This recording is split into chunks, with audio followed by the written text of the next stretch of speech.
right, so it's Saturday, and I got a little project here because I want to replace these Fox coilovers. So these will be for sale if everything works out.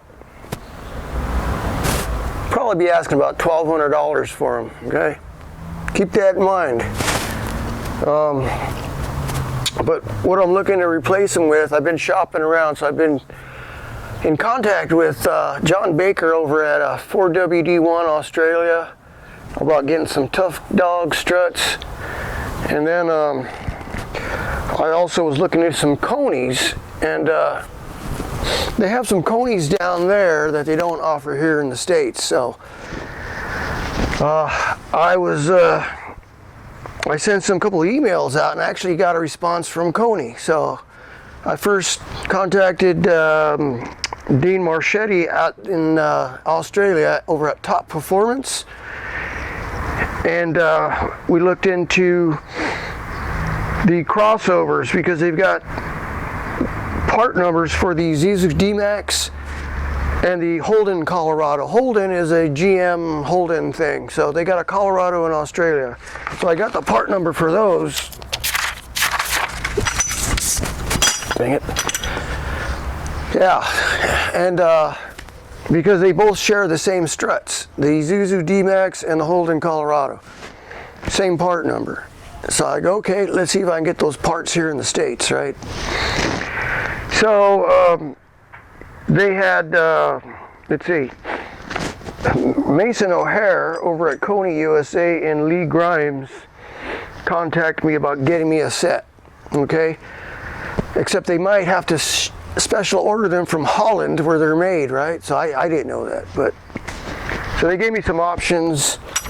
You know, they're willing to work with me. That's really nice. That's really good customer service there. I'm impressed that actually took the time to contact me. But they sent me some specifications here of the part I'm looking at, and we're going to see if this is going to work. If it's because they're not sure if it's an exact, a direct fit, you know, crossover fit to the American Colorado, to the Holden Colorado, because the Australian Colorado is made in Thailand, I think. So yeah, so I'm checking the dimensions here. These are only an inch longer, and it states that in their product description. These are long travel. The Konis are long travel, so they're going to be an inch longer. So all that looks pretty darn close. The only issue is the shaft. The shaft here. See the shaft? The top shaft? Fits in there. The ones from Australia, or the Koni model, they're bigger, they're fatter. This is I think this is an M10. The Australian Koni will have an M12. So I'm thinking I can either order some different tops, or I could just bore this out to fit, right? So this is what they call a top hat on the strut. A lot better build than the Toyota. On my Tacoma, was just a piece of metal with a hole in it. This actually has a bushing molded in there. See that? Okay, so now hopefully I saved all the parts when I put these Foxes on there, because I'm going to need the factory parts back, right?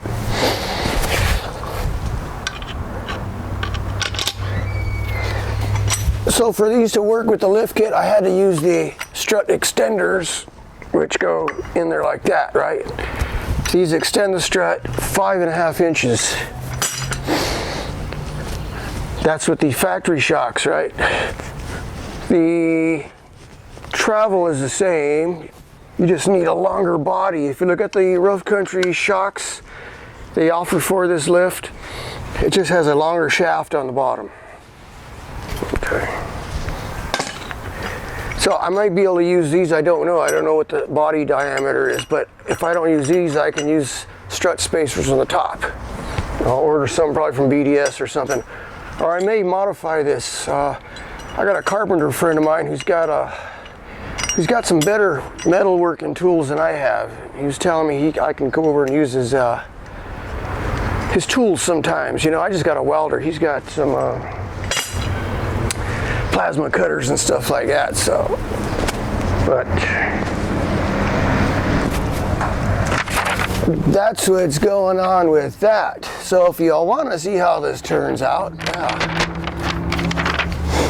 And if you've never seen Konis before, look at Arctic trucks. Arctic trucks made some specific, they made some specialty trucks to go to the Arctic, you know, to the North Pole. Or was it the South Pole? Yeah, one of those poles. They use Koni shocks on their trucks. Only one way to find out, right? We'll give them a try.